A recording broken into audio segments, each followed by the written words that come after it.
The last decade saw the rise and growth of some of music's biggest icons. Artists who brought their own creative vision to their respective genres, effectively changing the cultural landscape of the music scene, and the way we view the medium in general. And Frank Ocean has proven himself to be one of those artists, becoming arguably the most beloved and critically acclaimed voice of this generation. Whether it be the comforting and reminiscent feel of Nostalgia Ultra, to the strange and unique aesthetic of Endless, and of course his absolutely incredible Grammy-winning debut album, Channel Orange. But what I feel transcended him from talented artist to musical icon was his second album, Blonde. It was a project with the weight of the world on its shoulders, yet still managed to take its place as one of the greatest albums of the decade. It's an album I've listened to more times than I can count, experiencing something new with every playthrough. The level of quality from the atmosphere it presents is like nothing I've ever heard before. And the way he's able to draw you in and transport you into a story is mesmerizing. I think it's like pretty awesome when you can hear the emotion that goes into songs, and they can kind of like transport you to like I made up my places where like those what those songs were about, which is pretty cool and stuff.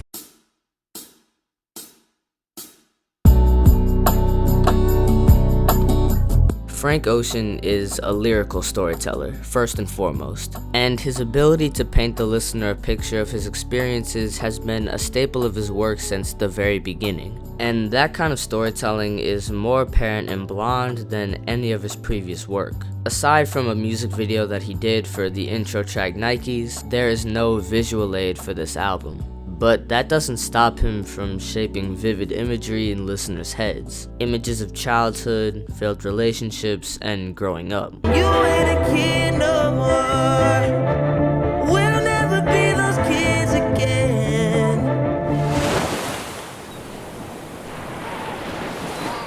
Nature plays a huge role in this album, even if it's not the main focus. He often relates his emotions and experiences back to it.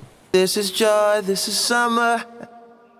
Summer, for example, perfectly embodies that smooth feeling you experience throughout Blonde. Those warm and carefree months where people are at their most relaxed is used as a focal point for many of the lyrics on this album. And Frank uses those emotions people feel during this time to relate back to his own experiences that season gave him. You gotta leave, take down some summertime. This is only one of several instances where Frank uses nature as a conduit for storytelling. From little things like birds chirping in the background to many key verses in songs like Pink and White. In the wake of a hurricane, dark skin of a summer shade, nosedive in the floodlines. By doing this, Frank doesn't just allow the audience to listen to his lyrics, but also transport themselves into their own worlds that the feeling of those different elements creates for them. Blonde, like nature, makes people think, not just about their own lives, but the beauty of everything around them. It's those quiet moments when you're alone, whether it be on the lake, the beach, or the road, that you tend to appreciate everything around you. But it's also in those moments where you tend to reflect on your life and the experiences, good or bad, that brought you to where you are today. This to me is how I feel every time I listen to Blonde. That reflective feeling it delivers is what keeps drawing me in. And that feeling of learning something new about yourself with every listen never seems to go away. But those feelings could never be achieved unless the music itself was captivating and enjoyable to listen to. It's hell on earth and the city's on fire. In hell there's heaven. Everything from the vocals to the production are some of the greatest of this generation. Let's start with the instrumentals. While tracks like Nights and Pink and White boast incredibly memorable, involved, and hard-hitting instrumentals, Blonde is mostly filled with ones that are very minimalistic in style. Tracks like Solo, which only consists of a single organ playing, or White Ferrari, with just a mysterious droning bass line and guitar strings toward the latter half of the song. And it's widely considered to be one of, if not the best song on the album. Spending each day of the year, White Ferrari.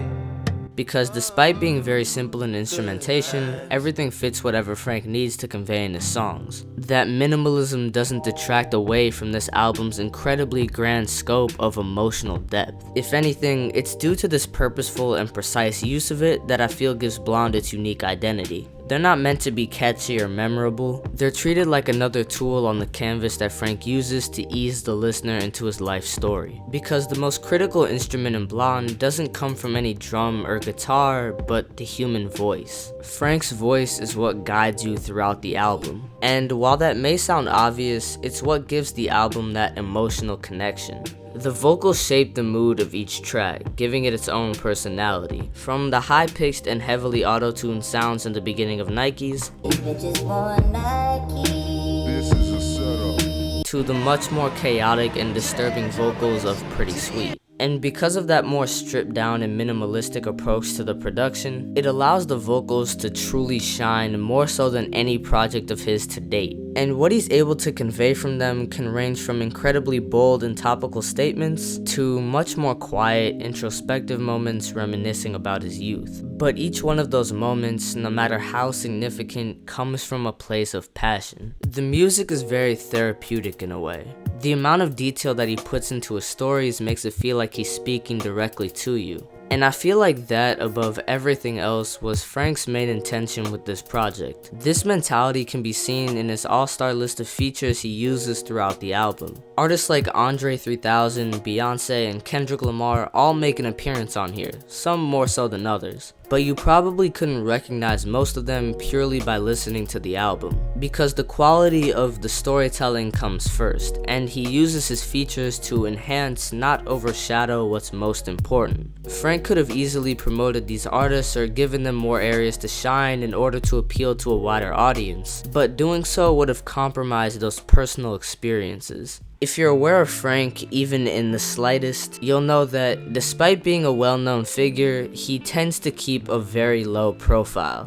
Whether it be his non-existent social media presence or him moving away to a quiet suburb of London to escape the public eye. And there was a near 4-year gap between this album and Channel Orange. Despite this, there are very few artists who I feel a deeper emotional connection to than Frank. And with Blonde, he pours his heart and soul into every track, each filled to the brim with personal depth, vivid imagery, and some of the best lyrical storytelling in years. And that distinct reflective feeling it creates makes it feel fresh and exciting to listen to no matter how many times you've heard it. So if you're looking to experience this masterpiece for the first time or re-experience it for your 50th, I highly recommend giving it a listen.